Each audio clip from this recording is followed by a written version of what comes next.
So today's guest for podcast number 25, you guys been requesting him a bit, and I delivered. He's from the real world back to Las Vegas and the MTV's Challenge, Dustin Zito. Thanks for coming on today, man. All right, man. What's up, Michael, man? Thanks for the invite, dude.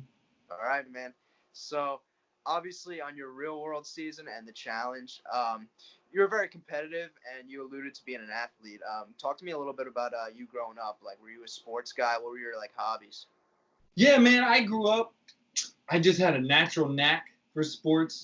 Just kid being a kid. I kind of grew up in a really religious family. So as far as organized sports, they didn't really believe in the whole concept of me mixing with other kids that didn't believe the same things that I did. So I didn't get to really participate. And that was kind of tough because I was always thought of myself as athletic, always it was important to me to practice and be good at basketball so I can play with my friends and stuff. So I spent a lot of time into it, and I thought I was pretty slick at it. And I never kind of got the chance to explore that. And that's kind of why the challenge was super cool for me because, for the first time I had a jersey with my name on it. You know what I'm saying? Whoa, watch out, bro. I was so excited. The only thing about that was I fought so hard to get Zito. I wanted Zito. Everybody calls me Zito. Yeah, everybody as an athlete, bro. That's what they strive for, the last name. The last name is the most important thing. Forget my first name, bro. If you, most of your friends, you're like, yo, we kind of refer to ourselves as a group of athletes anyway. So I only call everybody. Every one of my friends, you call them by their last name. And plus Louisiana, kind of southern place. That's kind of what we do. My brother was from a military-based town, Yeah. So that was just, everybody calls by the last name. So nobody ever really called me Dustin. So it was really tough, man, to have have my jerseys with Dustin instead of Zito. Right. So everybody has their story of I got noticed like this, or this was what my process was like. What was your casting process like? Dude, my casting process was a little different, to be honest. For me, it really all happened whenever I left LA, got away from frat pad. I was kind of dude, I got to go home and do something else. I was 22, 23. I was kind of yeah, that was fun for a little while, but I got to figure it out. Went home, and my best friend's wedding, my best friend growing up, he had his wedding, and the Saints were going to the Super Bowl. Right? Wow. I'm going home. I'm going home. And whenever I went home at my best friend's wedding, his uncle, and me and, mind you, my best friend, whenever I had some family problems, his family took me in. And I lived with him for 8 months, almost a year, in high school for our junior year. And yeah, man, so I went to his wedding. His uncle, who I knew very well because I was kind of considered a family friend, he legit, while we were in high school, always said, do you guys, we would tell him stories, bro, because being in the South and in high school, we kind of did our best to live that life, you know what I'm saying? And we would tell him stories about crazy stuff we were doing. And he was always like, dude, you guys need to go in the real world. And he always told us that his boss's daughter worked for Blue and Murray. And he was like, yo, you guys are going to do it. You guys are going to do it. Of course, at the time, we're 16, 17 years old. I was so excited to tell this dude who's kind of my uncle, about stories of, me. I just got my driver's license, So who knew that years later I'd come back home from LA to go to the wedding, see him there. He told me to get in contact with his boss's daughter and legit looked me in the eye and was like, no, I'm serious. He was like, could you go to a wedding? And it's my best friend's wedding. I had been gone for years. I jumped in his wedding acting crazy. You know what I'm saying? All my old friends, it was a reunion. And at the end of the wedding, my friend's uncle pulled me over and he was like, dude, seriously get in contact with her? Because you a crazy motherfucker. So that's how it all started, dude. I honestly contacted her. I filled out the whole information. And my first interview was a Skype interview. And I did the Skype interview, and after that, it was kind of got thrown into the process. I went to New Orleans to catch up with interview process they were doing. That was my first on camera interview. Yeah. And then it was really about a year because I kind of inserted myself into the casting process early, not knowing that there was a Real World coming up. They had just finished Real World New Orleans. Mm-hmm. And I actually watched all of Real World New Orleans, Jimmy and Knight and all of them, actually kind of know when I was going on the show. So, you know, I know Jimmy don't know that. But I was like a huge fan of her because when I was watching the show, it was kind of like, for me, to be honest, I had watched The Real World a while back, but when I went to LA, I kind of didn't watch a lot of TV. And rewatching that back New Orleans season was really cool because it gave me an opportunity to kind of click back into it. And I was like, dude, The Real World played such a big mode in my life. Like when I was in high school and, you know, you're kind of looking for that, like, man, you know, I got to stop watching these fucking cartoons and shit, man. Like, you know, there's girls around here, bro. Like, I need to start, like, taking this serious. That was what I turned to. Was stuff like The Real World, stuff where I could watch people like be adolescent, like teenage style young adults. You know, it was just kind of one of those things. It was the first time I was, you know, it was kind of, you pick your swag up off a little bit off of shows like that. You know, you kind of do see yourself in one. Out of 7, there's always a character that everybody can kind of see themselves in. And it, man, for a lot of dudes, me coming up, the dudes on The Real World, I was like, man, you know, man, I just want to be like him. And moments in your life where you got opportunities to like go talk to a girl and stuff, you would revert to those like, man, if he did it, I can do it. You know what I'm saying? If he did it, I can. So, you know, getting onto the show was kind of like, holy shit, things are about to change. Like, don't forget, dude, I was some poor kid from Louisiana, like just trying to like fake it till you make it, you know. All of a sudden, like this show comes along and they're like, yeah, like it was one of those things where you're going through the whole interview process and you're waiting for them to like, how's this gonna end? Man, you know, I probably won't get it. You know, I probably won't get it. Well, how's it gonna end though? Are they just gonna tell me straight up you didn't make it? And it's like you're just waiting and you're waiting and waiting and waiting, and then all of a sudden, I was in the mall, bro, and Jim Johnson called me up from Beautiful Murray. He's like, I need you to go home and set yourself up a little camera, similar to what we're doing here. And he's like, yo, you know, we're going to do, and we're going to call you and stuff like that. And he made it sound super casual. So I was legit like, it's like literally in the mall in Abercrombie, where I used to work at Abercrombie. I was like where I worked at during my years of high school. And I was like, y'all, I got to go home to do this thing. And at the time, I didn't tell everybody that I was in this interview process because they tell you not to. That's bullshit. Every fucking body told somebody, you know what I'm saying? So I kind of looked at the people I was cool with, like they were managers at the store. I was like, I think this is it. And they all just were like, no. Ran home, dude, get the phone call. They're like, you made it. And I'm just like, are you serious? Like, I've really been waiting for you guys to tell me no. I'm really going. And then right at that moment, you found out it was Vegas. And I was like, man, we are really in some trouble.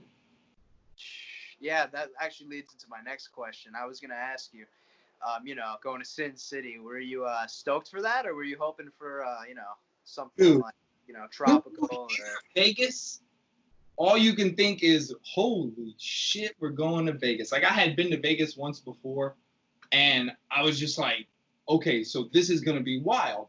You know, like, if they hit you with something like, you know, like Boston or something like that, you're like, this would be pretty low-key, you know, I'm going to hang with the locals. But you know that Vegas is the place that, like, people go and they get so excited to see some cameras. Because when people go to Vegas, they expect shit like that.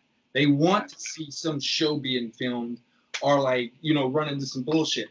So it was really cool knowing that we were going to go to a city that, one, was going to be waiting for us. Like, there's nothing I could show Vegas that Vegas hadn't already shown somebody else.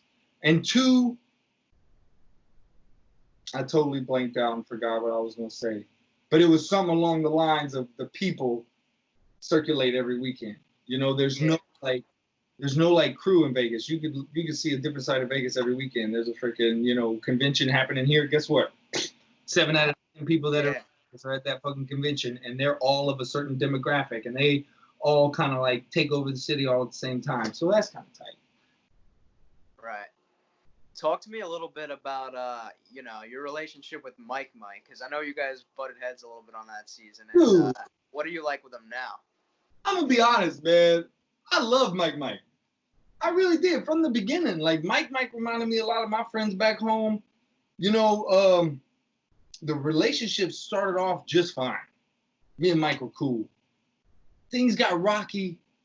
I think a little bit of it had to do with me like getting involved with Heather, and then a little bit it had to do with like, later in my life I figured out, like I'm a big presence. You know what I'm saying? Like whenever I you get to know me and I'm around you for a little while, I'm just a big presence. Like, not everybody is gonna like that. So Yeah. Mike just kind of didn't like that big presence in me. I think he liked me as a person, but the little things that I would do probably aggravated him in a way that made him kind of like say some things that I was, multiple times it was kind of like, yo, Mike, yo, what? Like, dog, you can't do that. Like, we on a TV show, man. Like, there's cameras and stuff. You can't be talking like that. Like, why are you doing that? Is it because of the cameras, Mike? Like he said, like, that first fight we got into about Heather, and he walked out. Mike walked out the door, man, and said, I kissed her and I liked it. Still to this day, I just be like, oh man, like, especially me at 24. Or wait, when did I go on the road? I was 24, I was like 27, whichever. Especially back then, 24. Back then, dude, I'll haul off and hit somebody for some stupid stuff. You know what I'm saying? Like I was a young, trying to be alpha male, just trying to assert myself in this world. Like I'll haul off and hit somebody for some small incident, And I was like, this dude. But it's one of those things that it wasn't the first time someone treated me like that. Just kind of didn't like me for no reason. But, now I guess I kind of understand it. I guess I kind of understand, like, me trying to, I was on one on the real world, dude. It's tough. Like, as far as that, like, listening to that little alpha spirit that tells you to, like, step up in every situation, like, that's on hype whenever you're on the show. Like, don't forget, it's been 2 months. I've been like, I'm going on the real world. I'm going on the real world. Oh my God, my friends were sitting me down, bro, telling me like, dude, okay, listen, like you really need to not embarrass yourself. You really need to not let people get, like, it was one of those things you sit down with your homies and they're like, man, what if somebody steps up to you? Dude, what's going to happen? Dude, oh, and they would be like, dude, we got to get your drinking tolerance up. Like, we really got to get your drinking tolerance up. It was one of those things, like, Mike hit me early with that shit, and I was just kind of like, what do I do? This is one of those moments we talked about. Oh shit, like what? He's stepping up. He's being crazy. Like, and still to this day, I'm glad I handled it the way I handled it, but I probably should have slapped Mike. Because if that moment I would have slapped him, none of that other shit would have happened. Then to be real, none of that other shit would have happened. If I'd have just walked up to him and just like put a little, not hard, just pat. Like, it's not gonna be that way. You know what I'm saying? Yeah. But because it got worse. It really did get worse. Like, Mike really did start to dislike me as a person. And I was just kind of like, man, forget you, bro. Like, of course I'm gonna have an enemy. Like, you're that guy. And I don't want it, but that's what you want, So that's kind of my relationship with Mike. We actually met up a few times after the show over the years. And I don't got a bad thing to say about the guy. I'll hug his neck right now. Like he's, we went through that experience together. Whatever happened to those two younger boys, you know what I'm saying? Like me and Mike will have different conversations now that we've grown a little bit. It's just one of those things, Right. Poor situations of just that time in my life that are right now meaningless to me because I'd do anything for Mike if he called me. Yeah, I feel you. So you alluded to obviously, liking the whole challenge competition type deal. You thought it was cool. Did you watch the challenge prior to going on? Oh yeah, dude, there was a time, like I would say like a little bit after my high school years that the challenge had just hit the scene. You remember whenever road rules and the challenge kind of started hitting, and then they started playing with the concept a little bit, and then the challenge was born. Yeah. That period of time, dude, everybody was like, what the fuck is going on? MTV right now, this shit is sweet. And, you know, you couldn't ignore it. And especially being my type of person where, like, I'm just a country kid, bro. I grew up in the backwoods, like, you know, doing stupid shit that really doesn't make any sense and doesn't have, like, you know, the challenge kind of offered this situation to watch people do sports that weren't sports. They weren't like scorekeeping. They weren't like hone a certain skill. Like you kind of had to be a jack of all trades. You know what I'm saying? And that excited me a lot. And to be honest, whenever I got onto the real world, most of our conversations, you know, as like a crew, as like my friends, my family was like, dude, now you'll get a shot at being on the challenge. Right. Yeah, you know, like, you know it's coming. You know it's coming. And that was like kind of one of the coolest things about the real world too. Mm-hmm. So, you know, heading into your first season, obviously, you know, it's Exes. You got Leroy and, you know, Naomi there from your real world season. Did you guys kind of have like a pre-game alliance already set in stone with them? So, like, all right, we're going to save each other, have each other's backs, or? Yeah. Oh, definitely the first one. It was kind of like, I mean, it's tough because the girls, you know, but I kind of was like, Leroy, I know Leroy's a very assertive person. You know what I'm saying? Like, if Leroy's like, yo, I want to be your friend, guess what? You're Leroy's friend. You don't get a choice. So I was kind of like, if Leroy makes any established moves, I know he's going to include me. We talked that. But I was never that politics guy, man. I really wasn't. I really loved the challenge solely for, like, the competition side. All of the extra shit was fun to watch. But when you're in it, you're just like, dude, wait. Like, oh, my God. Like, you know, the first one wasn't bad. My last one was a little worse. But the first one, I was just kind of like, you know, to be honest with you, Mike, I was scared as shit. I had come off my real world. Everybody knew about the gay porn shit. So I was like, I am going to get eaten alive. Like, they are going to fucking, like, ruin me. Especially the older dudes, like Johnny Bananas and shit. And it really kind of, I was scared to go. I ain't gonna lie to you. I was acting hard. I had my girl with me. You know, Leroy was there. I was all like, oh, it's cool, it's cool, it's cool. Dude, I was scared of shit. So the first one was kind of crazy. And then I got hurt.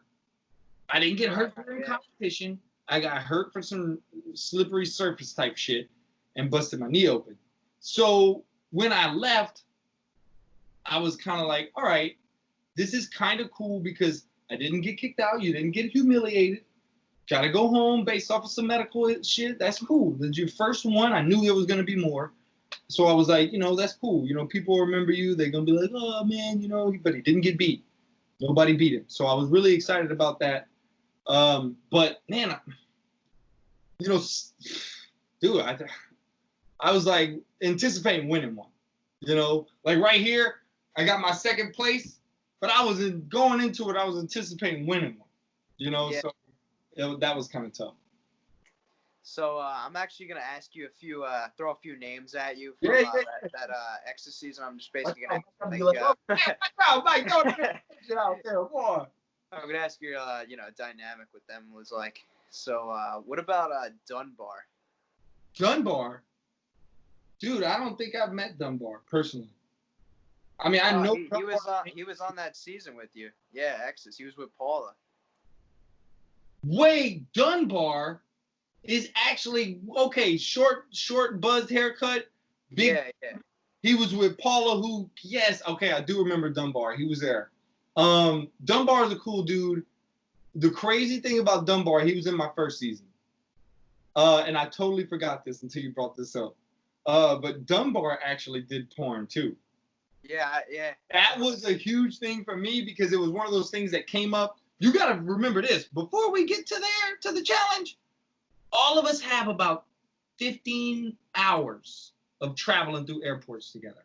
So I had already learned that about Dunbar, and I was like, bet. Whoo! At least there's somebody else they can pick on. You know what I'm saying? So, but Dunbar was really chill, dude. He was really kind of like, I mean, Dunbar was kind of like me in a way that he was like, dude, I'm not getting into political shit. You know, I'll try. He tried more than I did, but me and him kind of like were the one of the twos that kind of wanted to set back and just kind of let things phase out, you know. Right. What about CT and Ty? CT and Ty's a cool dude. I mean, me and him will bullshit a lot. CT's a little bit of a closed off cat. You know what I'm saying? He doesn't really fuck with nobody. You know, by the time I got in there, I mean, CT's kind of chill. But I will tell you this. In the beginning, I was with Heather. And right. Heather was really good friends with DM. And so that kind of brought me and CT into a lot of situations where we were hanging out together and, you know, the girls were bullshitting. But to be honest, I mean, I'm going to be honest with you. I think CT, I mean, I don't think he has anything against me, but I didn't think he really wanted to fuck with me too much because of the porn stuff. You know, a lot of dudes in that game that I'm kind of like, I don't think I got a real chance to chill with because they were kind of like, nah, dude, I already think you're weird. You know what I'm saying? Like, don't even come fuck with me. Like, you know, you cool. You can stay there, cool over there, but I think you're into some weird shit and I don't trust you. And I get it. Like, I get it. So those kind of guys, I'm like, I got to give them there. I'm not going to push too much. Of course, I'm a fan of CT, you know. I'm like, oh, man, look at fucking CT, my dude right there. But I was kind of like, nah, man, don't act like a punk. He punk. Yeah. I don't want to fuck with you too much. That was kind of our deal with them. Who else, Mike? I'll give them to you honest, man. Actually, the names I'm going to get into are in a little bit from, this next season. But first, I'm going to ask you about coming into Battle of the Seasons. Obviously, people have sort of an idea, like, they're seeing, like, roommates, like, oh, this is a seasons type deal. You only had Nani from your season, and they had combined you and, Alton and Trishelle. So did you guys have an idea when you got there, like, what was going on, or, like, how did you adjust to that? I was tight with it, Mike, because I knew, damn, I was so scared that they were going to – I knew Heather wasn't coming. Me and Heather were living together, so it was kind of one of those things. We're all talking amongst each other before this is happening. We know the challenge seasons is happening, but we don't know who's going yet. So, boom, here you go. DMs start popping off. Everybody talking to everybody. Oh, who's going to be where? Who's going? Who got the call, you know? And, dude, we were confused for a long time. Because I'm telling you, the cast pretty much knows what's popping off before we ever even get tickets to the airport. And I was a little bit confused at what I was walking into because we weren't sure. But then when we did find out it was Alton and Trishelle, I was totally excited. I was a big fan of Alton, for sure. You know, and I look at Alton and I was like, man, that boy, we're gonna have fun together and we're gonna go crush this. And it's exactly what we did. And as far as the team goes, it was a shock. But as soon as I knew what it was, I was like, bet, cool, I'll take that, you know? Right. I love Naomi to death. Mike, I love her. But she's my little Jeep. But, Mike, I did not want Naomi to be on my team, bro. I did not want to deal with Naomi. Because Naomi, I ain't going to lie to you, bro. She going there for the money. She's like, I'm not that into this challenge stuff. But, you know, hey, if y'all giving out paychecks, let's go, you know? So I was kind of like, when I found out it was Alton and Trishelle, I was like, bet, let's move forward. I was worried about everybody else thinking it was unfair, but I was like, no, let's just go. We're just going to go with this. Right. So the second challenge was, oil wrestling thing. You had to go up against Zach at first, and you guys actually drew, and Zach's regarded as, like, one of, if not, like, the most physically imposing dude to ever come on these shows. Oh, yeah, without a doubt. Talk to me about that, man. That's bro. I mean, dude, I saw that as an opportunity. I mean, of course, I was like, fuck, Zach. Of course. Right when it happened, I was like, oh, of course. Fucking Zach, fucking Greek fucking, fucking statue here, 6'3". But, I mean, I know that Zach, I don't, I have experience with fighting. I have my brother does, we own a gym, a fight school in Louisiana. I got, as far as wrestling goes, I was confident in my abilities. I was just worried about his size and what he knew. Fortunately, Zach doesn't know too much about wrestling, and I survived. You know what I'm saying? Like, Zach legit, like, I saw on his face, like, Zach's a little bit of a prick. So he was kind of like, I got this. Like, you're done. You're just in my way right now. And I was like, bro, don't be so confident. Like, don't come over here with that bullshit. And so I did kind of have that in my psyche too. You know, I was kind of like, nah, this is gonna be real funny whenever these people see me beat Zach. Like, people's gonna wake up, you know, because I'm the kind of guy that walked into the challenge. People didn't really anticipate on me being any kind of like, you know, competitor. People walk in and all of the older dudes are like, hey, don't size anybody up yet. Like, every time I've ever tried to size anybody up, and this is coming from like Bananas and stuff, he's like, people will surprise you. And that's the truest thing ever. So this was like kind of my first challenge. Whenever I did Exes, I did pretty good, but I got kicked out early. So nobody really knew. You know, I had never really gone up against anybody as far as like elimination style head-to-head deal. So, I mean, Zach for sure, it was one of those things where this is a good opportunity for me to show some skill, show that you're in here to fight, show that you're in here to do your deal, and show people that, you know, I wasn't one of those dudes that people looked at and be like, oh man, he's fucking 6'5" and like, you know, huge and like, you know, just all known for working out and stuff. People were kind of like, we're gonna see what he was gonna do. And that was my opportunity to be like, let me set the pace. So that was, I actually enjoyed that experience. Except for that oil. That was the worst shit. Yeah, I can imagine. Dude, we sat there covered in the oil for the rest of the challenge, hours. Just me and Zach went like second. You know, and then I had to get in there. I had to wrestle Rob, dude. I was tired. Me and Zach literally, they didn't have a time limit to stop things at that point. Me and Zach created that time limit by going for so damn long. We were both dead. Zach I think he dislocated his shoulder in that thing that we did. Wow. Because Zach, I mean, one of those guys that probably suffered from a dislocation all the time and it just popped out, you know, probably something that happens, you know, 10 times a year for him. But yeah, so we were exhausted and me having to go up there against Rob. And it was one of those things, you remember, they had the little board up with all the little pieces. Yeah. And we had already figured, well, I didn't figure none of that shit out because I hate puzzles and stuff like that. But Sarah and them and Alton and all of them had figured that shit out already. And they told me, they're like, you have to beat Rob. You have to. And I was like, oh my God, are you serious? Because by that time, don't forget, other people were like throwing games. We had figured out what it was. And I don't know if the show did it on purpose, but that challenge right there drew a line in the sand on who was with who and where were we going from here. So, I mean, but I had to beat Rob and that sucked. So that's what I got to say about that challenge. But at the end of the day, I was excited to do something physical that I had some experience in and to take on somebody like Zach so I could show myself.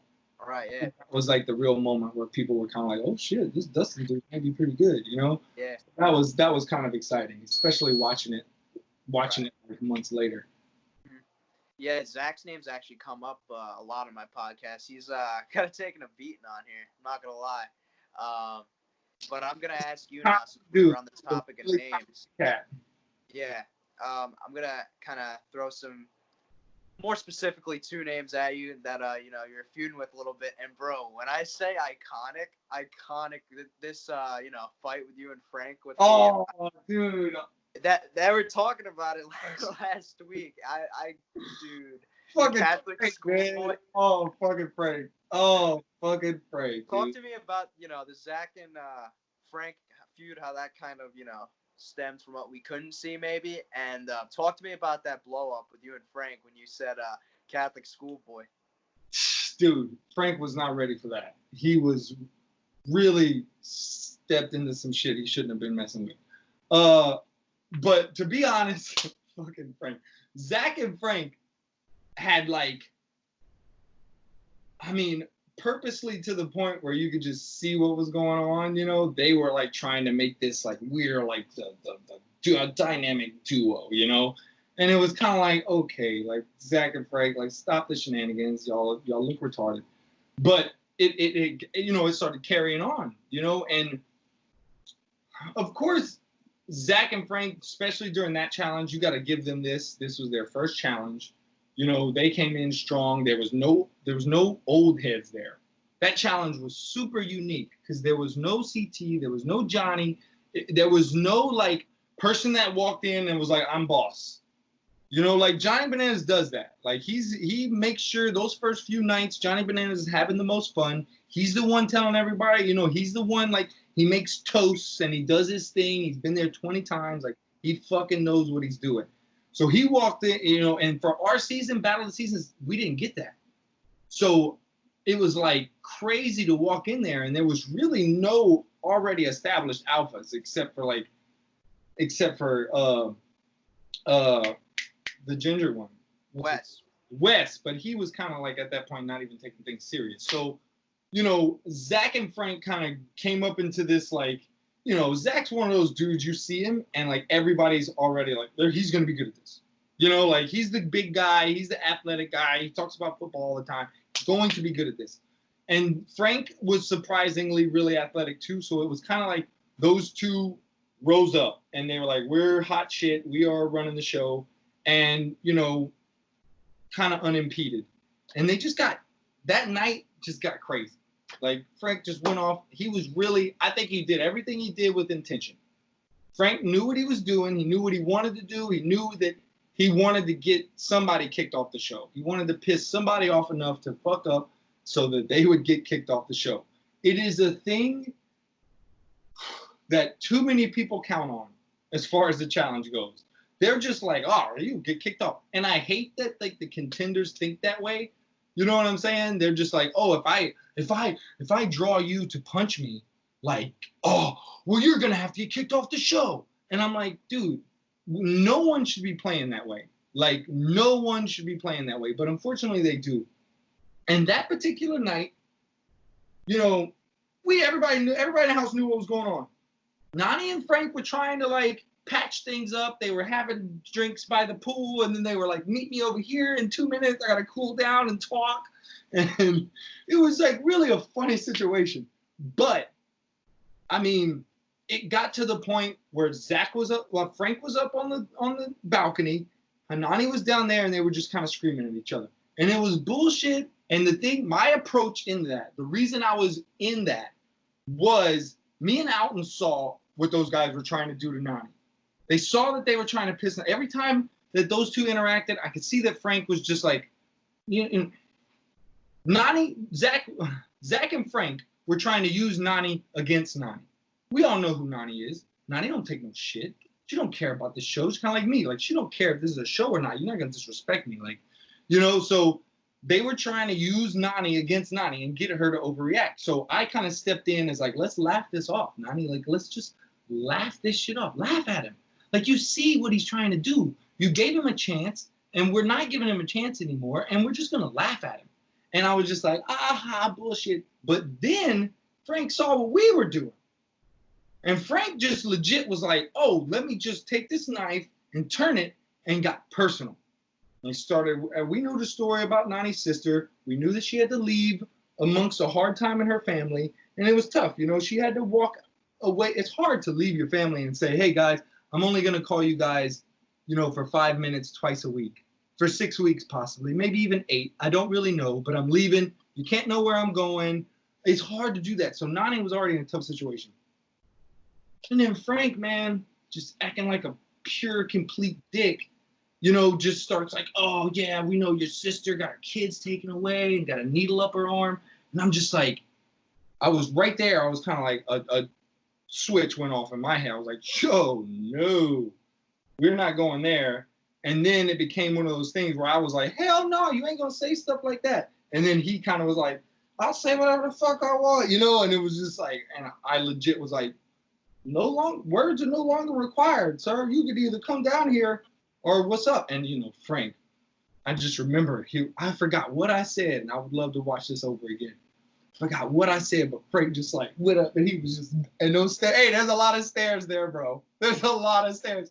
Frank screaming the whole time, and like at this moment, I'm like, oh, he ain't gonna. Your heart starts racing. You know what I'm saying? You get into that mode where you're like, this dude's really gonna step up. Oh shit. So, and you know, of course, I didn't forget I was on a show, so I was like, how's this gonna fucking play out? But then when he came up in my face, and like, I could tell he was like, I'm going to alpha on you right now, and we're going to see what happens. I was like, oh, no. Then I blacked out. then it became like a, when I say Catholic schoolboy, I was trying to tell Frank, you stepping in the streets right now where you don't belong. Like, you know what I'm saying? You do not belong here, son. Like, in a real way, I will really mix you up right now, and you are going to wake up and with me over you and realize what just happened real quick. And I just, to this day, that's the one dude on the show that everything else I'm kind of like, whatever, crushed. But if I ever saw Frank again, I just kind of be like, I got nothing for you, bro. Like, don't come over here try to be my friend. Like, I got nothing for you. Because when he did that, it was just one of those situations like we talked before. Somebody fucking trying to take advantage of being on TV. And I mushed him. Mike, I mushed him. I knew I could get away with that mush because I got away with it on the real world with Mike. I was like, in that situation, I was like, I'm going to hit him. I'm going to really hit him. And I was like, nah, I'm just going to mush him and see what happens. Like, I was hoping that he was going to just lose his shit and we was going to actually battle. Because usually that's what the mush is for. The mush is not a hit. Mike, it's a very strategic move. You know what I'm saying? It's a move to make where you're like, I'm not playing anymore. And what's it going to be? And it was real funny because, of course, everybody starts getting separated. I like fell and I got back up and I was like, let's go. And it was just the whole night after that happened. I went to sleep, scared I was going to get kicked off the show, of course. When everybody kind of breaks off and starts talking in their cliques, and I was just like, shit, man, I might be going home. God damn. But, yeah, I didn't like that situation. I didn't like it at all, Mike. And Frank, it was just one of those intentional things that he was doing it because he wanted the reaction, and he almost got it. But, poor Frank. That's how I like to say, bless his heart. Bless his heart. I know you might not know what that means, but any southern motherfuckers in here know exactly what bless his heart, Frank. But who else? I knew you was coming with that shit, Mike. Yeah, I had to, bro. But no, yeah, that was one of my favorite, fights and moments of challenge history. And a lot of fans would agree. That happened. Let me tell you something, Zach. Like, Zach was like stepping up, and I was like, yo, Zach, we could mix. This was after the wrestling match, so I was like, you understand, like we could mix up. And then, he didn't like that I was so confident in saying that he like legit was screaming at me that night later when we were trying to talk. He was like, you know that you wouldn't act like that in the streets if it was like, I would beat you up, right? And I was like, Zach, you wouldn't beat me up, bro. Like, you just because you big don't mean you would beat me up. Like, where did you learn this? Like, I don't know where you from or how many fights you've been in, but just because you big don't mean you can beat anybody up. And Zach, all you know is football. You don't fight.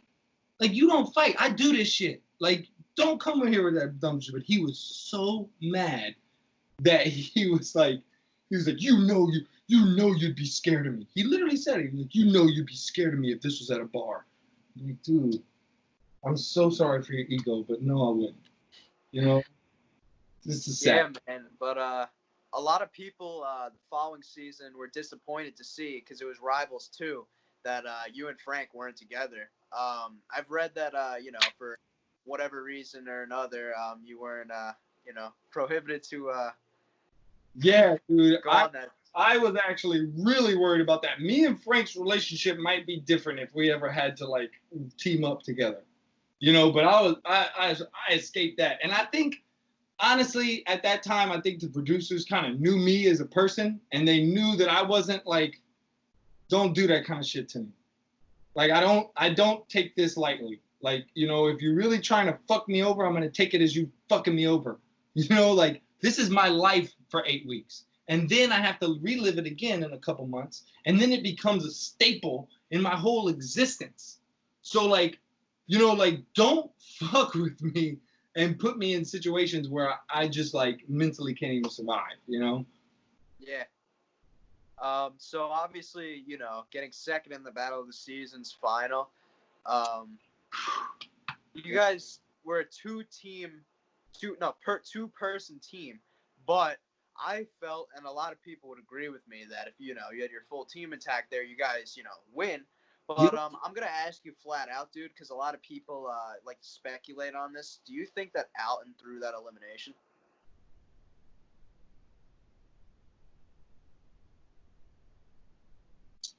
Dude, I know for a fact that Alton was tired of the shit. All of the shit that me and you talking about, you got to remember Alton, when he was doing that season, at the age I am like now. Right. And Alton was like, I am not playing the bullshit. Especially after the fight with Frank, he was upset at me because he was like, you fell for it. You knew they were going to do that. And I was kind of like, no, but he didn't have to talk about their mama. I didn't think he was going to do that. And Alton's like one of those wise motherfuckers. A lot to learn from Alton.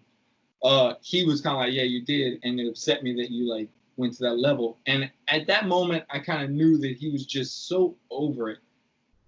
And we were scared going into it that he was going to throw it. We were. Right. That's why I was so upset when Nani made herself go in there.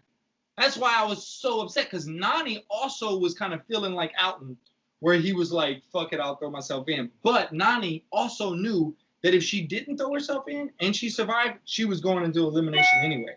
She just didn't know that me and Trishelle would crush that. You know what I'm saying? Like, yeah. Dude, to this day, I wish it was me and Nani. We would have won. We legit would have won. But as far as Alton, dude, he threw it. I'm just going to tell you. Like, he threw it. Dude, he didn't want to be there anymore. He didn't want to deal with the shit. He definitely didn't want to go to a final. We knew that San Diego was going to be a tough team to compete with. And we knew that we were going to have to see them in a final. And based off of what was happening, like, Alton didn't know that that was, like, the climax time. Like, things were going to kind of chill out as far as, like, the heat amongst competitors. As far as that point go, he was like, I am not about to go to a fucking final with these people and the way they act. Like, he was like, I'm not doing it. Yeah. Mm-hmm. But, I mean, as far as once we got to Africa, even with the competition and everything, everybody was chill. We were just so excited to have a final. And when you get to a final, bro, Challenge House sucks. All the time. It sucks on purpose. You're meant to rough it a little bit in the Challenge House. First of all, there's 30 people that they got to feed and house. You know, limited, you know, they want you to feel like, hey, everybody's here, fend for yourself. I mean, in Turkey, the house didn't have warm water. Wow.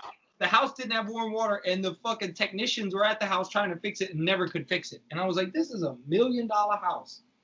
You telling me that we can't fix the hot water? We ended up finding the hot water.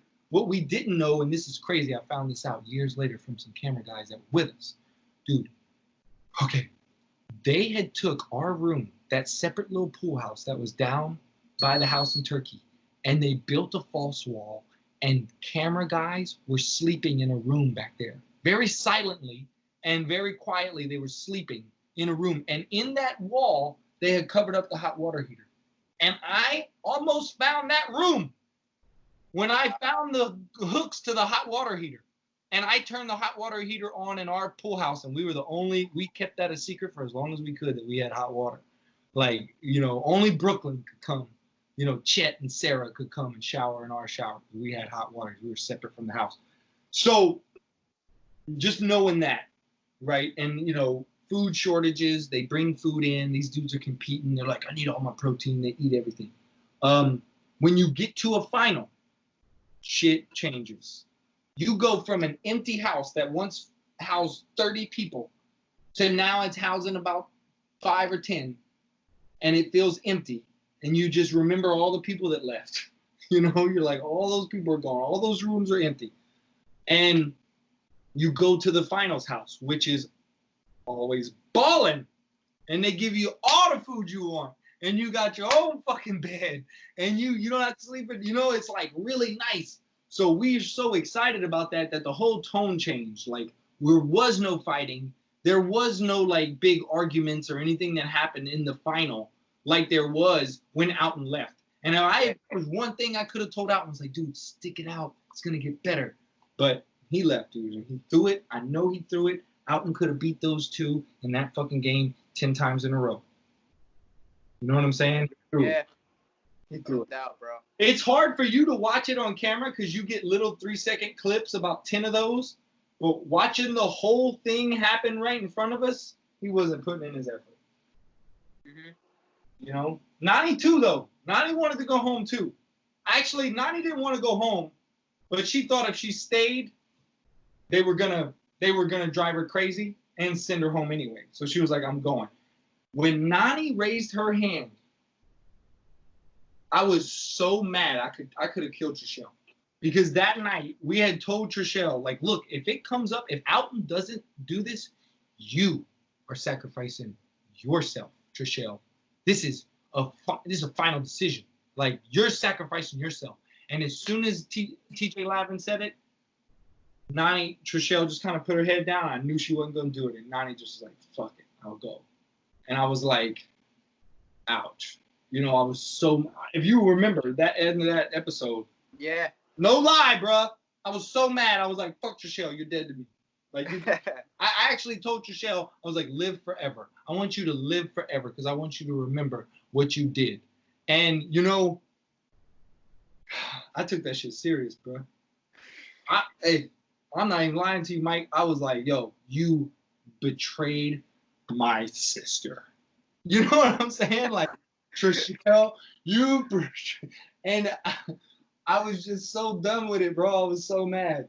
And me and Trishelle ended up battling it out, bro. You saw, I mean, we ended up being pretty tight. You know, we actually got through that. I haven't talked to Trishelle in years. But after the show, I lived in New Orleans, and she lived in New Orleans, too, and we saw each other a few times, and that was pretty tight. But, yeah, man, Trishelle, too, she's cool. And Alton. Right. So, obviously, you know, not going on Rivals, too, and then your next season was 2 seasons after that, Free Agents. Did you like the format, or? Free Agents was one of those formats that left a lot up to chance. You know, like, there's just, you know, a lot to, it was kind of one of those things. You know what was good is that it wasn't teams. A lot of people were excited that it wasn't teams. People don't like teams all the time because you don't get to pick. So, but, you know, it was one of those things, teams kind of came in and out. And as far as the format, I was excited for it. I was excited for the jersey because I got a number. You know? Yeah, that was cool. They got me a number, you know, that was pretty tight. Jersey's too tight. I still have it. Jersey's too tight, but I still got that mug, and I would wear it if it wasn't so damn tight, because it's one of those soccer ass shirts. Actually, that's not it, but I got a few other ones. I keep them all in a special little place. Wow. But yeah, man, that was exciting as far as that. I was mostly excited about the jersey. I didn't care about the format. Yeah. So obviously going into that wrecking wall elimination, you had to punch through the walls and climb. Talk to me a little bit about you know, what the walls were like, because that elimination, you know, was pretty dope. I was excited for that elimination because it was drywall, and I know drywall. You know what I'm saying? Like, I've installed drywall. He told us it was drywall. I was like, good. I know what to expect. And as far as climbing up drywall, I'm like, you know, fucking, I can do this. Like, this is understandable. I had a solid little plan. You know, my thing with the drywall was to not use my hands, elbows, and knees. You know what I'm saying? That's what's going to get through drywall a lot faster than trying to punch your hand. You're really going to, by the end of that, you're going to regret it.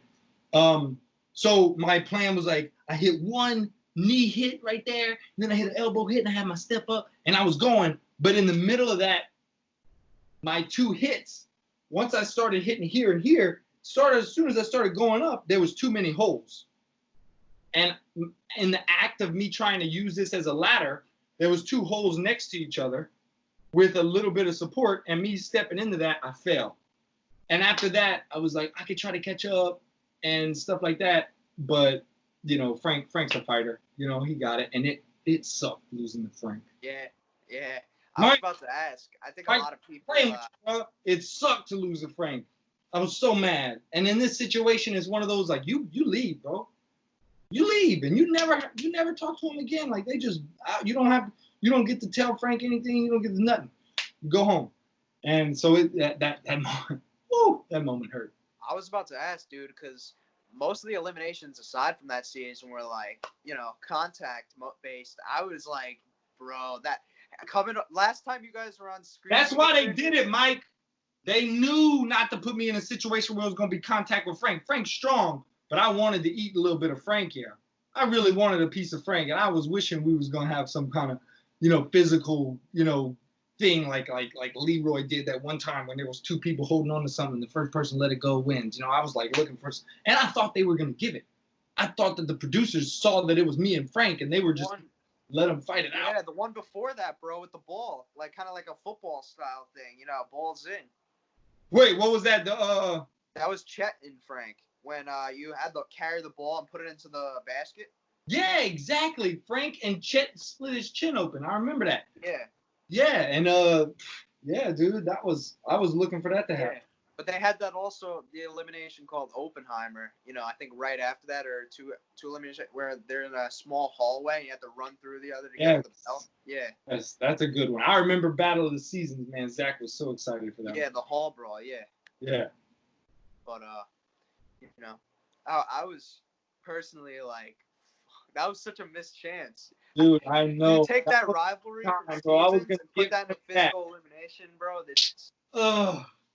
But it was one of those things that it was like, all right, he got to the top faster than me.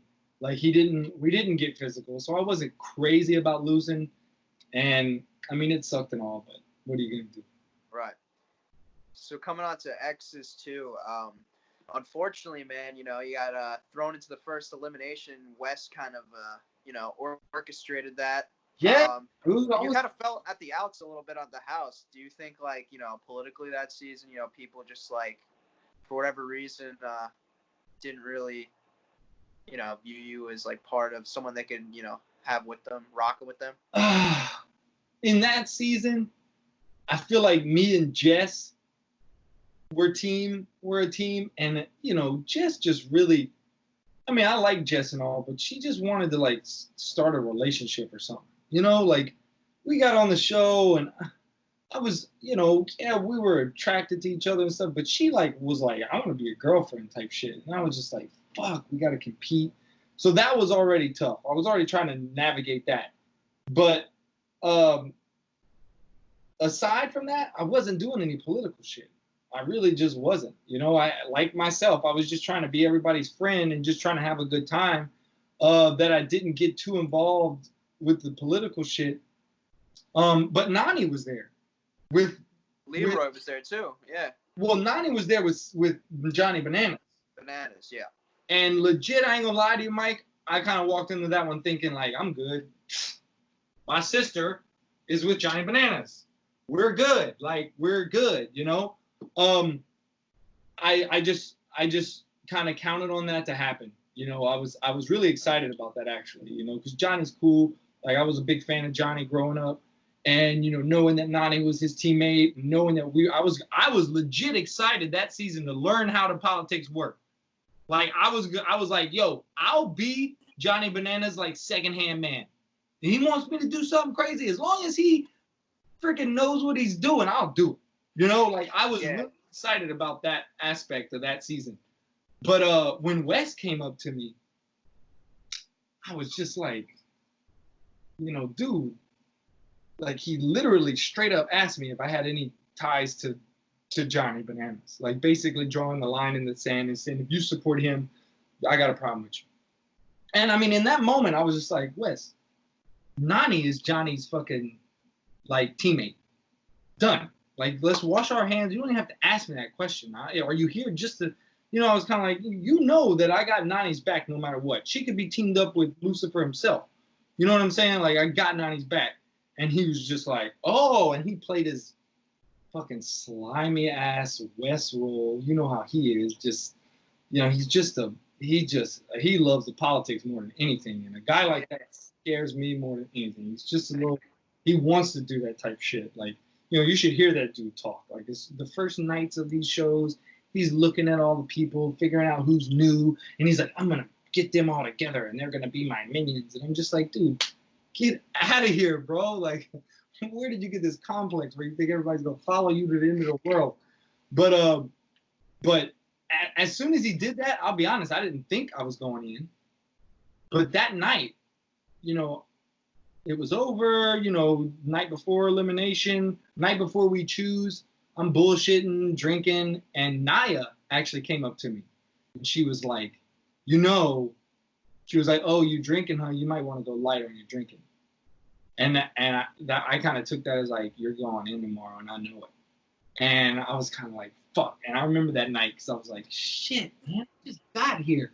And then me and Jess go in up against these rookie-ass kids from some other show, man. I was like, what? Like, get the fuck out of here. What are you doing here? Like, you know, so that was annoying. And me and Jess had it. We really did. And Jess just kind of leaned back into that elimination. You remember talking about and you failed, man. She was kind of trusting the process.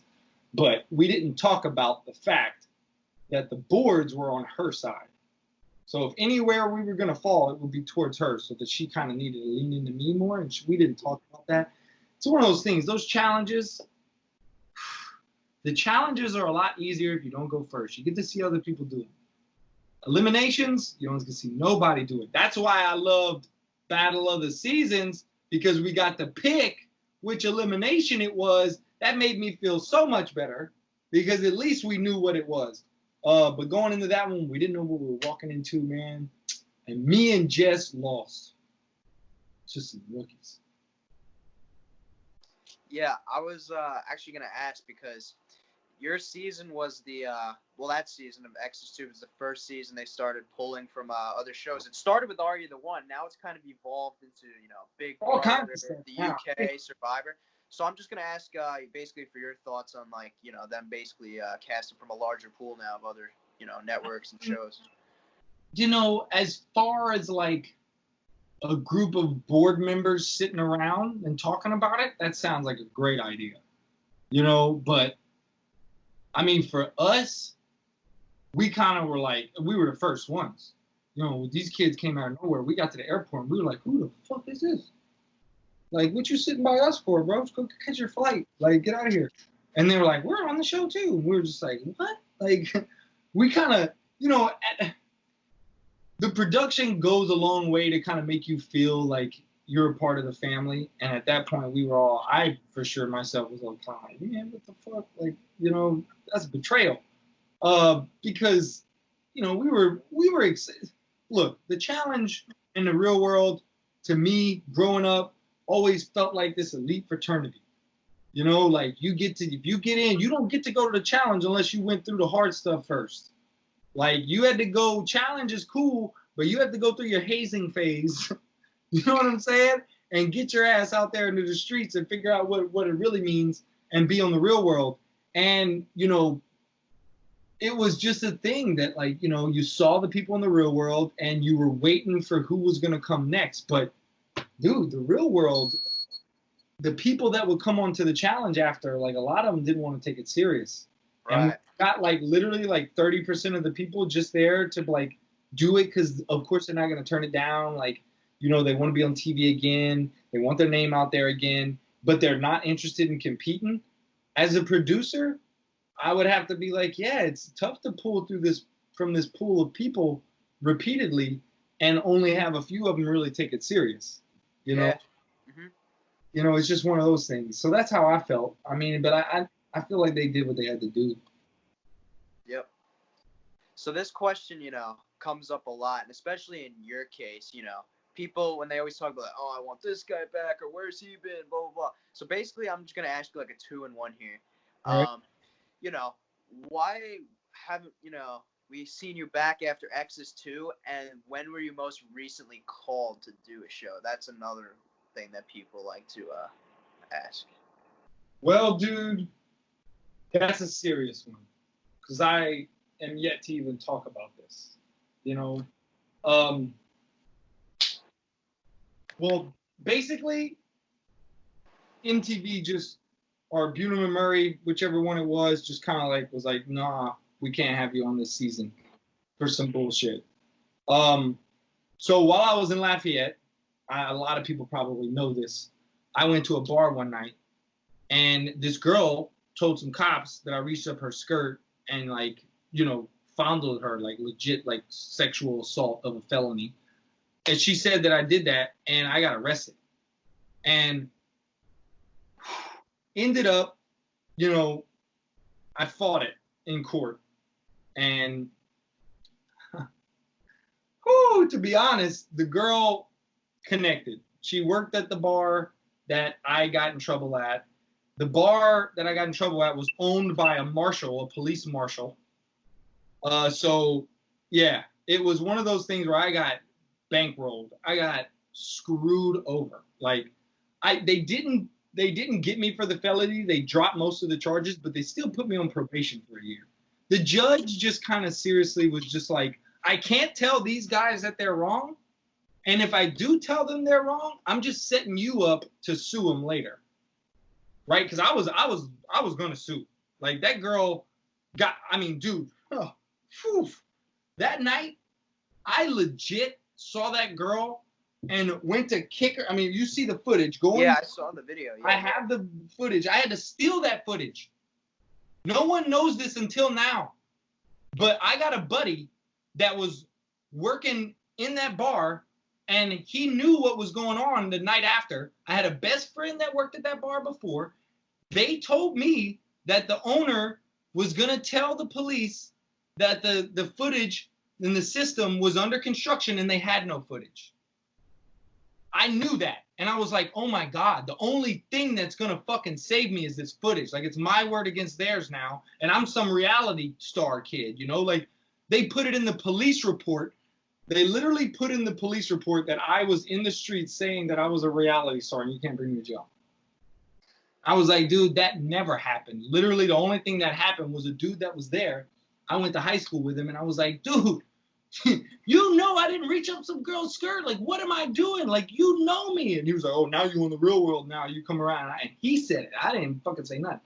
So that was such a fucked up situation, dude. It was really a turning point. Like, it really was something that I kind of, like, woke up from, and I was like, I got screwed. Like, I got so screwed over. And nobody would help me. Like, MTV didn't send anybody. I was on my own. God, I hate even talking about it because, that girl, that shit overnight, was on the internet. I was in jail for 3 days because it was a felony. Like, they got me for rape. I was basically in there for rape. So I wasn't like, you can bail out tonight. Like it was, I had to align some shit up. It was, Louisiana is a tough place. The cops, really strong force, they do what they want to do there. But I was in jail for 3 days, bro. And when I got out, I had no idea that this had hit TMZ and shit. But all of that stuff was undone. I couldn't undo any of that stuff. And it hurt me real bad. And I paid a lot of money to get out of jail. Cash out of the pocket. We were making money from the show and stuff, but still to throw out 12 grand, I was like, the fuck? I'm going to see my money back. Like, you can't just take this. I didn't do anything. You're going to take my money and then tell me, blah, blah. So I ended up on probation. All right, let's scratch that story. You know the story now, right? Yep. Move 2, I got the call. It was siblings. Bloodlines. Bro. You remember my brother from the real world when he came? My brother, MMA fighter. We run like challenge races and shit. I was like, y'all messed up. First of all, I was like, they called me and they were like, Dustin, we want you on this show, but here's the twist. And I was like, what's the twist? They're like, we want you to invite someone in your family or one of your really, really, really like close friends or a family, like preferably a family member. And I was like, my brother. I was like, oh my God. My brother opened a gym. The gym was about 2 years old at that point. And I was like, Josh, this is going to be a great marketing opportunity. We're going to go on the show. We're going to win. And your gym is, everything is going to be great. Like, this is the answer to everything. Like, everything is about to align. Like, bro, me and you are about to just do it. And go look up my brother's gym. It's Performance Evolution PE Training Academy in Lake Charles, Louisiana. Bro, we do stuff like the challenge. We have a challenge like obstacle course set up in our big field outside of the gym. We do this type of stuff. We have a jungle gym, like obstacle course inside of our gym. So I was so excited. And I moved from New Orleans. I was running my, I had a mobile car wash detailing business that I was running in New Orleans, man. It was pretty sweet because I was like, I need to be able to employ myself. So if I ever leave for any of these challenges, I don't have to like quit a job. You know, there's a lot of people that don't go to challenges because they have a job and they're like, I can't walk away from here for 6 to 8 weeks. So I was, you know, doing my thing, but I moved to Lake Charles to train. They told me about it and I called my brother. I was like, we're doing this. Guess what? We're in boot camp now. I'm coming to Lake Charles and we're about to get ready. Dude. I was so excited. And then all of a sudden, you know, emails started coming and they were saying that they were like, you know, we can't let you on if you're on probation. And I was like, what? Like, what? Like, this is a very minor probation. Like, okay. I was like, okay, I'll do whatever. Okay. I was like, I'll figure it out. Dude, I mean, I called my probation officer. I fucking did all kinds of stuff, agreed to more charity hours, all kinds of shit. I, you know, had to give their number. I was like, you know, my probation officer wasn't too excited that she had to like contact all these people to give the right of way for me to go on the show. And it was really hard for me to bend her and get a hold of her and, you know, like be like, look, I really need you to write these emails. I really need you to get these people to say that you're okay with me going. Because they were like, look, if you're on probation, you can't come. They're like, but if your probation officer says you can come, we'll let you come. And I was like, okay, I'll do whatever it takes. Dude, I worked my ass off. I got all my probation officer. My probation officer was calling them and they weren't answering.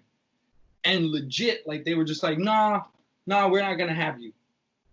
And I was like, wait, not over this. I'm on probation because this girl wronged me.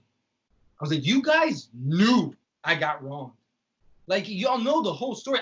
I tried to get those people. My lawyer tried to call Buner and Murray and MTV to get lawyers on their side involved because we were preparing for a lawsuit that was involving defamation of character on a TV personality level. So we needed some heavy hitters from New York to kind of do that because in Louisiana, people don't know those sides of the law. They didn't respond, dude. And I mean, bro, I got a lot of childhood shit, you know, a lot of abandonment issues and shit like that. And MTV itched that, like, in my feeling when that happened. Because I did everything they said, bro. And I think my brother's whole life would be different. I think that, you know, it was a great opportunity. And they never called me since. I pushed back. Because I told them, I was like, you can't let this girl take this from me. This girl did this to me and I'm on probation and you guys know the whole story. But y'all gonna let that issue stop my career. Like, I was so hurt, dude. I would love to show you the emails, like fucking pouring my heart out, dude. Like just being like, please don't let this issue bring up more shit in my life that it already has. Like, I am ready to move on from this happening to me. And I am ready to fucking just move on with my life and get back onto a show and do my shit.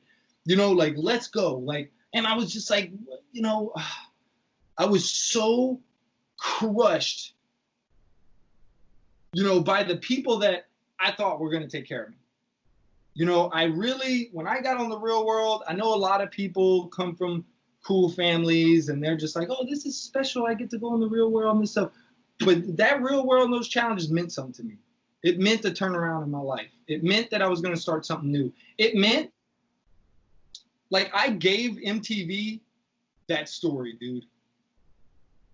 I was a porn star. No one knew I was a porn star, Mike. Like, my family didn't know. No one knew. I was hiding it. I was telling people I was in LA modeling for years, for like 4 years. And the real world and the challenges was that thing to, like, I can let that go. I can tell that story and they might make a ton of money off of me You know, they might like, you know, use my story and explore me, but I got my story out and now I'm on a new beginning. I'm in a new chapter. I am an entertainment personality now, and I'm gonna, you know, do my thing. Like I can bounce, I can use this to be a fucking, you know, my whole life has changed, bro. I'm out the hood now. You know what I'm saying? Like I rose up, bro. I'm fucking coming back one day. We gonna start some stuff. Like I'm coming back to Ray, Louisiana. We gonna like, you know, do some charity work. I was legit like, this is gonna help me.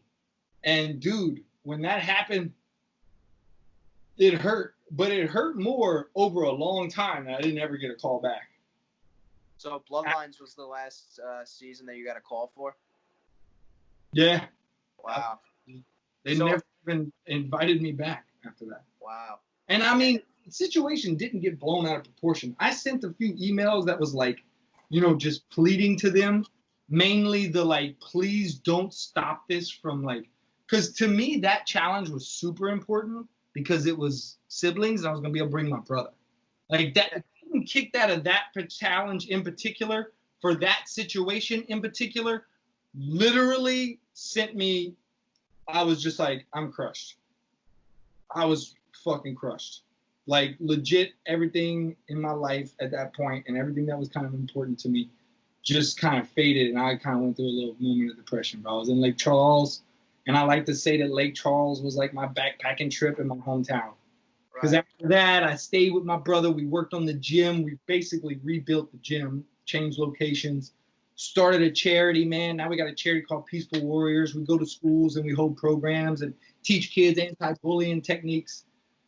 And, man, honestly, I mean, after that happened, I was depressed for a little while, but that little 2-year stint in Lake Charles was the best time of my life, kind of getting through that with my family and everything. And now I'm in New York with my extended family, working at the butcher shop and, you know, just kind of keeping myself, I'm here, you know, but I don't know, man. I don't know what happened. I don't know.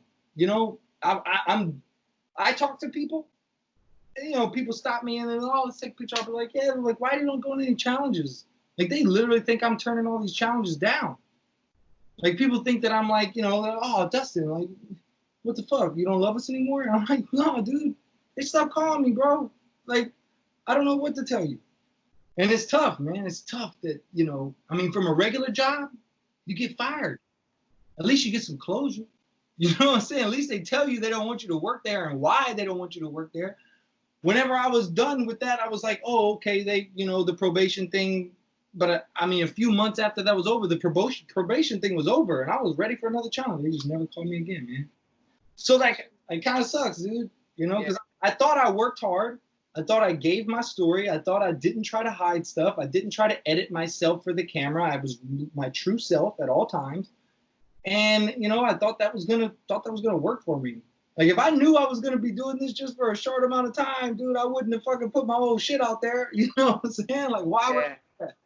You know? But so are you clear right now? Like, you don't have, like, any, you know, probationary things or, like, no, you're cleared? Like, I had never been in trouble in my life before that happened. And I never got in any trouble after. I'm not, like, I know that don't mean much to you, but to me, coming from the family that I come from and the hell raisers that I was raised with and my cousins and how they're all in jail with drug problems and shit, like, I was very proud of being the guy that was never in any trouble.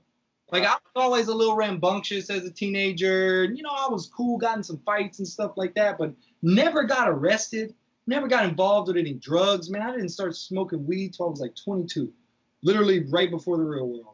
Wow. So yeah, man, I come from a strict upbringing. So, you know, that situation, I've never been in any trouble. You know, I was never had any run-ins with the law. And so, I mean, since that moment on, I've been chilling. That was crazy. I hated being on probation.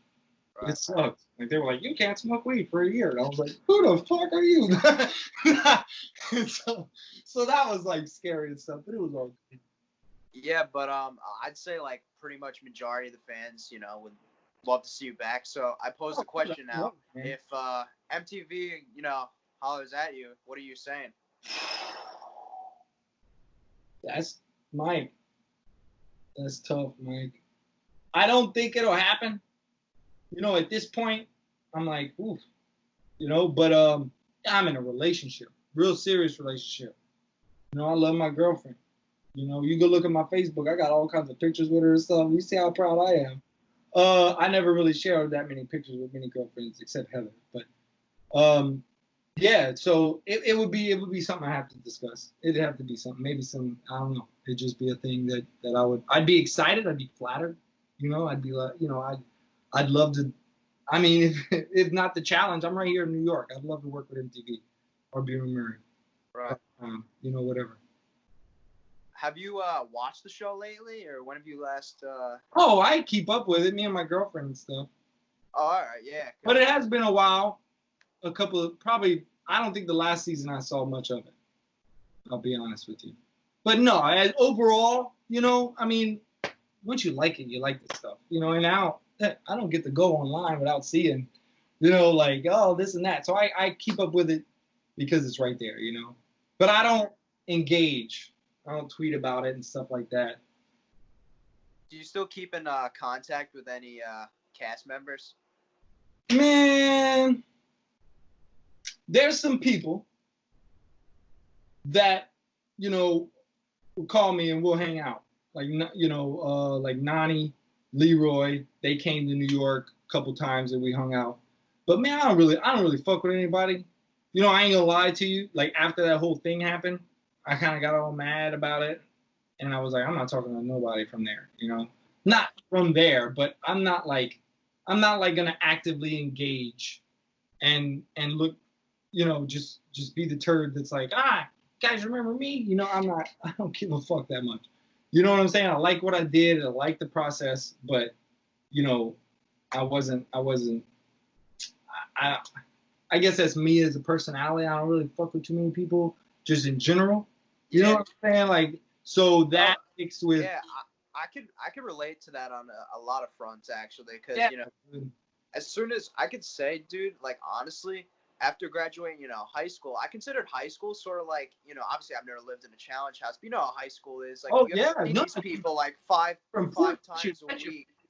Yeah, like, you're constantly like this, and I feel like a lot of friendships and relationships you make there aren't like, you know, real, and I feel like the ones that you keep after, you know, your first year of like college or just your first year after high school, pretty much anything that you keep, that pretty much is a testament to what's real and what wasn't. You know what I mean? It's true. And I can't sit here with a straight face and tell you, bro, that like I legitimately like, you know, fuck with or like, you know, try to like, so like dude, I'm the same way, man. I like, you know, I mean, for high school in those younger years when you're in, like, those people are probably still the people that I'm like, those are my best friends. You know, the people that I did keep in contact, my brother, all our friends that kind of coming up, those are still like the heavy hitters. But dude, I don't know. You seem like an extremely outgoing person too, Mike. It's just weird. You know, I don't know why. I mean, I moved to New York a couple years ago, and I haven't made any friends. You know, I don't fuck with nobody. I don't. Yeah. It's hard. It really is hard to like meet a friend and be like, dude, we're gonna actively go out and do stuff together. Like you know what I'm saying? Like it's just one of those things. I literally get to this point in my life and I'm like, man, what? I used to have all these people around, man, and like now I don't. And I went through a period where I didn't even notice. And now that I'm like a little bit older, I'm like, man, I really desire to have some folks around, you know, to fucking bullshit with. But yeah, man, just how it is, man. I think it's the same case for a lot of people. Yeah. Oh, it's just don't really fuck with too many people. I got my girlfriend. We go on adventures together and stuff, you know. And she's got some friends that she has from high school we hang out with. But as far as like my core crew, I don't really have much of a core crew. Right. So this season, that's currently airing, Wes and Bananas have initially, well, it's kind of basically, you know, been brought to, you know, attention now on the last episode, that they made a pact to basically form a two-man power trip, and they're in an alliance this season. So, having been with, you know, seasons with both of those guys, what's your thoughts on them working together and, you know, finally burying the hatchet? Bro, as far as those two go, burying the hatchet, I don't think it's a bury the hatchet thing. I think those two dudes are two different type of people, and they're oil and water. You know what I'm saying? Like, hey, the real world goes out and searches, you know, character types. All right, and those two are just not gonna mix. As far as forming an alliance, I understand that both of those guys are extremely business oriented. You know what I'm saying? They're smart dudes. They know how this shit works. An alliance with those two, not working against each other, is gonna be epic in its own, right? So like the fact that West doesn't have Johnny Bananas overshadowing him, and the fact that, you know, Johnny Bananas doesn't have West like nipping at his ankles, because that's how I look at it. You know, well, some people might, but to me, that's what I see. And I mean, sometimes you got to make an executive decision, Mike. You know what I'm saying? So we'll see how it plays out. But I mean, it's totally interesting. I saw that online, but I didn't know the magnitude of it. Right. So what are some hidden talents that you know, fans and people of the show might not know about you? Me? Yeah. Bro, I'm full of hidden talents. Jack of all trades. I'm a jack of all trades. Nah, man. You know, what's a hidden talent? I don't know what a hidden talent is. I'm pretty handy. I build stuff. You know, you see this right here, Mike? Yeah. This is a skateboard deck lamp that I designed. Wow, holy myself, shit, dude. That's insane. Yeah, dude, I wanted a lamp, and I had a lamp here, and it was ugly, Mike.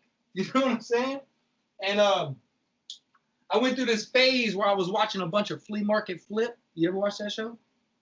Never watched it, but I have bro. an idea of. Fuck around, bro. If you ever, I mean, you know, you ever fuck around, get some Flea Market Flip, change your life. And then I was just like, man, what can I make? You know, I want to make something. And I ended up making these skateboards, man. I think I'm gonna start selling them. Wow. Yeah, I actually okay, so back home, I told you PE, Performance Evolution. Mm-hmm. We got a fight school, but then we also have kids karate. And I got some of my old students, man. I made them a couple. I made them some skateboard lamps. That's crazy, dude. I love that. Yeah, it's pretty cool. So I guess one of my hidden talents is I'm pretty handy. You know, like so I got this here. This is a paddle, Mike. Oh, yeah. Paddle. Okay. I designed it. I put a Z on it because I love my name so damn much. But yeah, now that hangs above my bed. Stuff like that, man. A lot of people don't know I'm handy like that. You know, they forget that I was raised on a farm and I can fix things. And when I do it, man, they just like, wow, where the hell did you come from? Yeah. So I guess that's one of my hidden talents.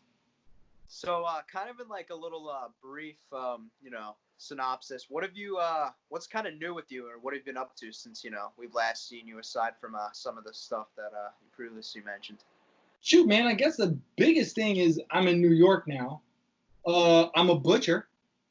Okay. I am a butcher. I was an apprentice, and I think now I'm an actual butcher, and I am developing a menu. I want to open a restaurant. Wow. Yeah, like a sports bar restaurant. I want to swing by that one day. Dude, you will, Mike. You will, dude, for sure. We'll host one of these in there, bro. It sounds like you're gonna take off, man. We're gonna be doing some cool stuff. Hell yeah, man. I'm with it. Yeah, that'd be tight, man. Yeah, but that's, you know, moving to New York. I wanted to come here. My family has a butcher shop here. I wanted to kind of develop. I never really messed with food too much. But then I started kind of getting an itch, and I you know, always wanted to open a restaurant. You know, my real dad, he had bars and stuff growing up, and he had a restaurant, and I always kind of wanted to do it. I was always trying to be hands-on when he had that, and that's kind of the dream, dude. Right. I like it, man. Well, yeah. You know, this was real fun, man.